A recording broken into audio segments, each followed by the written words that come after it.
Kuya, saan ka pupunta? Dyan lang.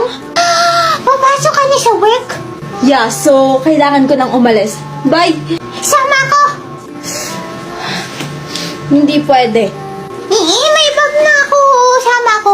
Wala akong pakay, hindi pwede. Sama ako. Delikado doon. Sama nga ako. Uy! Naglalakad si Barney, oh! Ha? Saan? Kuya! 54, 55, 56. Sorry, late ka ng 56 seconds. Tinakasan ko pa kasi yung kapatid ko eh. Bakit? Gusto na naman sumama? Lagi naman. Buti sana kung hindi delikado itong trabaho natin. Alam niya ba? Hindi. Dapat lang. Ito, target natin ngayon. Anong background? Alejandro Fejerente, 24. Anak ng business tycoon na si Fueya Samante. Mentally unstable dahil sa tinitake na, alam mo na. Yeah, so anong kasalanan niya para ipatrabaho sa atin? Child predator, also the mastermind of the mass hacking ng bangko ng mga halora. What the? Child predator? Tsaka halora? Napakalaking pamilya nun ah. Parang tinapon niya yung sarili niya sa hukay. Pero galing din sa malaking pamilya si Allen. Take note, mas malaki yung binayad sa atin ng mga halora. Copy. Ayun yung target. Yung nakasalamin. Ako nang bahala sa watchout. Alam mo yung trabaho mo. I know.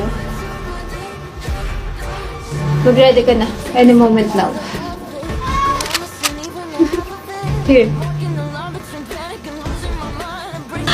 Thank you po! Kari? Bakit nandun yung kapatid mo? Hindi ko alam. Tapusin mo yung trabaho mo. Andun si Kari. Hindi mo gagawin? Andun yung kapatid ko, Yana. Akin na.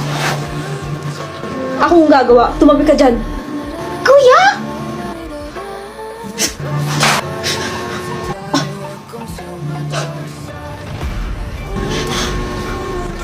Tara na. Aray! Bakit mo kasama yun? Kilala mo ba kung sino yung kasama mo, ha? Hindi ko alam. Hindi ka sumasama dapat sa mga taong hindi mo kilala. Hindi mo ba alam na delikado yung taong yun? Pwede kang mapahamak or worse than that. Hindi mo talaga malalaman kung mabuti o masama yung taong nasa harap mo. Piliin mo yung sinong kakausapin mo, Kari. Tama na yan. Tapos na yung trabaho. Sorry, kuya. Calm your sister down, Kelson. Papalampasin ko to ako ng bahala mag-report. Ipaliwanag mo sa kanya ng maayos, huwag mong sigawan. Muna na ako.